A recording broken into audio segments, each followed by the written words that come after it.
দুপুর গড়িয়ে বিকেল গাজীপুরের কোনাবাড়ি এলাকার একটি বিশাল গার্মেন্টস কারখানা। সাধারণত এই সময়ে হাজার হাজার সেলাই মেশিনের একটানা খটখট শব্দে পুরো ফ্লোর গমগম করার কথা, কিন্তু আজ চারদিক এক অদ্ভুত গুমুট নিস্তব্ধতায় আচ্ছন্ন। হঠাৎ বিদ্যুৎ চলে যাওয়ায় ফ্লোরে সারি সারি মেশিনগুলো পঙ্গু হয়ে পড়ে আছে। ঘুটঘুটে অন্ধকারে হাজার হাজার শ্রমিকের ফিসফিসানি আর হাত পাকার শব্দ ছাড়া আর কিছুই শোনা যাচ্ছে না। কারখানায় দোতলায় এমডি বা ম্যানেজিং ডিরেক্টরের শীতাতপ নিয়ন্ত্রিত বিশাল কক্ষটির এসি বন্ধ। আইপিএস এর টিমটিমে আলোয় টেবিলে মাথা নিচু করে বসে আছেন কারখানার মালিক। তার কপালের ঘাম চশমার কাজ পেয়ে নিচে পড়ছে। তার হাতের আঙুলগুলো ক্যালকুলেটরের বোতামে দ্রুত ছুটছে। জেনারেটর চালিয়ে কারখানা সচল রাখতে গেলে প্রতি ঘন্টায় যে পরিমাণ ডিজেল পুড়বে তা দিয়ে শিপমেন্টের ডেডলাইন ধরা তো দূরের কথা, কাল সকালে হয়তো ব্যাংক তাকে দেউলিয়া ঘোষণা করতে বাধ্য হবে।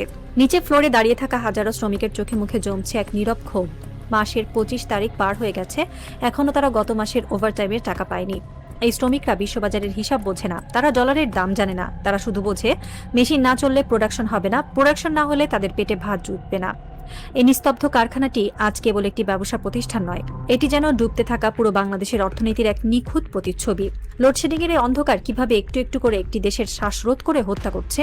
আসুন শীতাতপ নিয়ন্ত্রিত স্টুডিওর বাইরে বেরিয়ে এসে অর্থনীতির এই বধ্যভূমিতে প্রবেশ করি, যেখানে বাতাসে ভাসছে কেবল বারুদের গন্ধ আর এক আসন্ন প্রলয়ের অশনি সংকেত।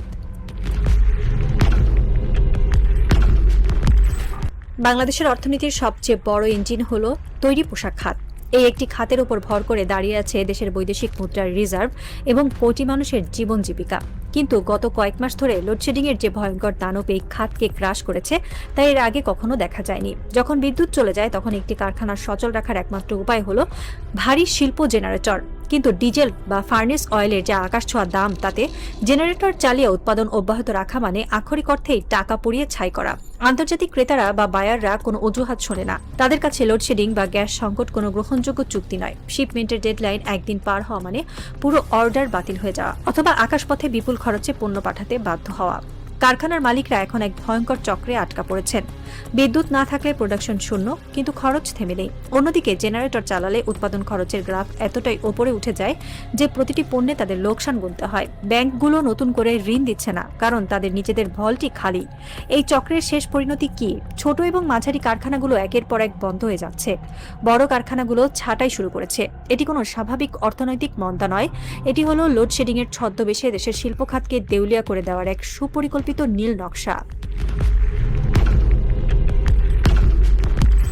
লোডশেডিং এর এই ভয়ঙ্কর থাবা কেবল বড় শিল্প কারখানাতেই সীমাবদ্ধ নেই, এর বিষাক্ত দাঁত গিয়ে বসেছে দেশের ক্ষুদ্র অর্থনীতি এবং নতুন প্রজন্মের ফ্রিল্যান্সারদের ঘাড়েও। ঢাকার মিরপুর বা রামপুরার কোনো একটি ফ্ল্যাটের কথা ভাবুন। একজন তরুণ ফ্রিল্যান্সার হয়তো বিদেশের কোনো ক্লায়েন্টের একটি বড় প্রজেক্টের কাজ শেষ করার দ্বার প্রান্তে। হঠাৎ বিদ্যুৎ চলে গেল, আইপিএস এর ব্যাকআপ শেষ, ইন্টারনেটের রাউটার বন্ধ, ক্লায়েন্টের সাথে মিটিং এর মাঝখানে স্ক্রিন অন্ধকার। ওই একটি প্রজেক্ট বাতিল হওয়া মানে কেবল ওই তরুণের কয়েক হাজার ডলারের ক্ষতি নয়, এটি আন্তর্জাতিক বাজারে বাংলাদেশের ফ্রিল্যান্সিং খাতের বিশ্বাসযোগ্যতার উপর এক বিশাল আঘাত। বিদেশিরা যখন দেখে যে একটি দেশের সরকার নিরবিচ্ছিন্ন বিদ্যুতের নিশ্চয়তা দিতে পারে না, তখন তারা কাজগুলো অন্য দেশে সরিয়ে নেয়। একই চিত্র ঢাকার ধোলাইখাল, জিঞ্জিরা কিংবা গ্রামের প্রত্যন্ত বাজারের ছোট ওয়েল্ডিং শপগুলোতেও। লোহা কাটার মেশিন, লেদ মেশিন, ছোট রাইস মিল বা পোল্ট্রি খামার সবকিছুই বিদ্যুতের উপর নির্ভরশীল। ঘন্টার পর ঘন্টা বিদ্যুৎ না থাকায় এই ক্ষুদ্র উদ্যোক্তারা পথে বসার উপক্রম হয়েছেন। এরা ব্যাংকের বড় ঋণ খেলাপি নন, এরা নিজেদের ঘামে শ্রমে তিল তিল করে ব্যবসা দাঁড় করিয়েছেন। কিন্তু আজ রাষ্ট্রের চরম ব্যর্থতা এদেরকে ভিক্ষার থালা হাতে নেওয়ার পর্যায়ে ঠেলে দিয়েছে। ক্ষুদ্র অর্থনীতির এই মৃত্যু খুব নীরবে ঘটে, কিন্তু এর প্রভাব পুরো সমাজকে ভেতর থেকেই পঙ্গু করে দেয়। আজকের এই লোডশেডিং কোনো প্রাকৃতিক দুর্যোগ নয়, এটি রাতারাতি আকাশ থেকে পড়েনি। এটি হলো বিগত স্বৈরাচারী সরকারের সেই পৈশাচিক লেগেসি বা উত্তরাধিকার, যা তারা বর্তমান সরকারের ঘাড়ে চাপিয়ে দিয়ে পালিয়েছে। বিগত 15 বছরে দেশের জ্বালানি খাতকে অত্যন্ত সুপরিকল্পিতভাবে দেশীয় গ্যাস নির্ভরতা থেকে সরিয়ে আমদানি নির্ভর এলএনজি এবং কয়লার দিকে ঠেলে দেওয়া হয়েছিল। কেন? কারণ বিদেশ থেকে জ্বালানি আমদানি করলে গুটি কয়েক এলএনজি মাফিয়া এবং কর্পোরেট অলিগার্করা হাজার হাজার কোটি টাকার কমিশন পকেটে ভরতে পারে।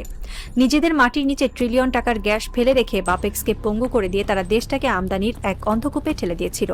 আজ আমাদের বিদ্যুৎ কেন্দ্রগুলোর সক্ষমতা আছে, কিন্তু সেই কেন্দ্রগুলো চালানোর জন্য গ্যাস বা কয়লা কেনার ডলার নেই। বিগত সরকারের মেগা প্রকল্পের নামে, ক্যাপাসিটি চার্জের নামে দেশের রিজার্ভ লুট করে ভল্ট খালি করে দিয়ে গেছে। আজ যখন বিশ্ববাজারে জ্বালানি কিনতে যাওয়ার জন্য বাংলাদেশ ব্যাংক এলএলসি খুলতে যায়, তখন তারা দেখে ডলার ফুরিয়ে গেছে। অতীতের সেই দুর্নীতি আর লুটপাটের পাপের প্রায়শ্চিত্ত আজ করতে হচ্ছে সাধারণ মানুষকে, ঘামে ভেজা কারখানার ফ্লোরে আর অন্ধকার ওয়েল্ডিং শপে দাঁড়িয়ে। অর্থনীতির যখন পতন ঘটে তখন তার সবচেয়ে বড় ধাক্কাটি এসে লাগে সমাজের একদম নিচের স্তরে। একটি কারখানার মালিক হয়তো ব্যাংক দেউলিয়া হলে দেশ ছেড়ে পালাতে পারেন, কিন্তু একজন সাধারণ শ্রমিকের পালানোর কোনো জায়গা নেই। যখন কারখানা বন্ধ হয়ে যায় বা ওভারটাইম বন্ধ হয়ে যায়, তখন সেই শ্রমিকের বেতন অর্ধেকে নেমে আসে। কিন্তু বাজারে চাল, ডাল, তেলের দাম তো কমেনি। মাস শেষে যখন বাড়িওয়ালা ভাড়ার জন্য তাগাদা দেয়, যখন সন্তানের স্কুলের বেতন বকেয়া পড়ে, তখন এই শ্রমিকের বুকের ভেতর যে ক্ষোভ জমা হয় তা কোনো সাধারণ ক্ষোভ নয়। এটি হলো একটি টিকটিক করা টাইম বোমা। গাজীপুর, সাভার, আশুলিয়া আর নারায়ণগঞ্জের শ্রমিক পল্লীগুলোতে আজ এক নীরব থমথমে পরিবেশ বিরাজ করছে। এই নীরবতা কোনো শান্তির বার্তা দিচ্ছে না। এটি কালবৈশাখী ঝড়ের আগের সেই ভয়ঙ্কর নিস্তব্ধতা। বাতাসে ভাসছে বারুদের গন্ধ। যখন পেটে ক্ষুধা থাকে, যখন দেয়ালে পিঠ ঠেকে যায়, তখন মানুষ আর কোনো যুক্তি বা রাজনৈতিক দলের সান্ত্বনা শোনে না। ক্ষুধার্ত শ্রমিক যখন একবার রাজপথে নেমে আসবে, তখন কোনো পুলিশের ব্যারিকেড, কোনো টিয়ার গ্যাস বা কোনো রাজনৈতিক কূটকৌশল তাদের দমাতে পারবে না। বর্তমান সরকার এবং নীতি নির্ধারকরা আজ এক চরম ঐতিহাসিক সন্ধিক্ষণে দাঁড়িয়ে আছেন। তারা হয়তো ভাবছেন 5ই আগস্টের গণ অভ্যুত্থানের পর সাধারণ মানুষ তাদের প্রতি সহানুভূতিশীল থাকবে। তারা হয়তো ভাবছেন অতীতের সরকারের দুর্নীতির গল্প শুনিয়ে তারা মানুষকে শান্ত রাখতে পারবেন। কিন্তু তারা একটি ভয়ঙ্কর সত্যকে আন্ডার এস্টিমেট করছেন। ক্ষুধার কোনো অতীত বা ভবিষ্যৎ নেই, ক্ষুধার কেবল বর্তমান থাকে। সরকার যদি মনে করে যে টিভিতে এসে আমাদের একটু সময় দিন, বিশ্ববাজারে দাম বেশি, জাতীয় বুলি আওড়ে তারা এই প্রলয় ঠেকিয়ে দেবেন, তবে তারা চরম ভ্রান্তিতে আছেন।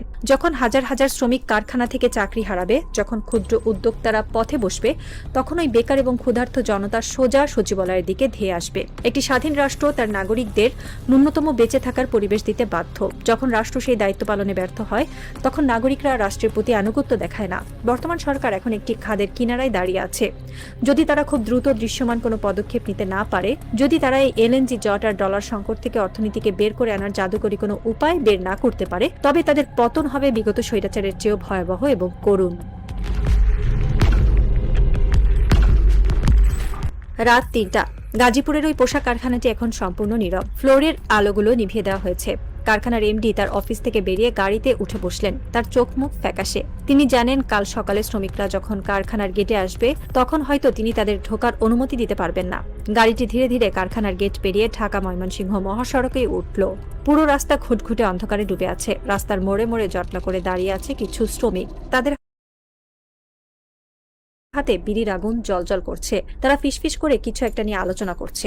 এমডির গাড়িটি তাদের পাশ কাটিয়ে যাওয়ার সময় তিনি স্পষ্ট অনুভব করলেন ওই অন্ধকার চোখগুলোতে কোনো হতাশা নেই, আছে কেবল এক ভয়ঙ্কর জিঘাংসা। দূরে কোথাও একটি পুলিশের গাড়ির সাইরেনের শব্দ ভেসে এলো, কিন্তু এই সাইরেন আজ আর কাউকে ভয় দেখাচ্ছে না। যে মানুষগুলো 5ই আগস্ট বুলেটের সামনে দাঁড়িয়ে মৃত্যুকে জয় করতে শিখেছে, তাদের কাছে পুলিশের সাইরেন এখন কেবল একটি মামুলি শব্দ। ক্ষমতার অলিন্দে বসে থাকা মানুষগুলো হয়তো এখন শীতাতপ নিয়ন্ত্রিত কক্ষে বসে সমাধানের ছক করছেন, কিন্তু তারা ভুলে গেছেন রাজপথ কখনো ঘুমায় না। অর্থনীতির ডুবন্ত জাহাজ থেকে যখন শেষ ইঁদুরটিও লাফিয়ে পড়বে, তখন ওই অন্ধকার রাজপথে শুরু হবে এক নতুন লড়াই। পূব আকাশে ভোরের আলো ফুটতে এখনো ঢের বাকি, কিন্তু এই অন্ধকারের ভেতরেই ঘনীভূত হচ্ছে এক নতুন প্রলয়। এই প্রলয় কোনো রাজনৈতিক দলের নয়, এটি ক্ষুধার্ত পেটের আর ঘর্মাক্ত শরীরের প্রলয়।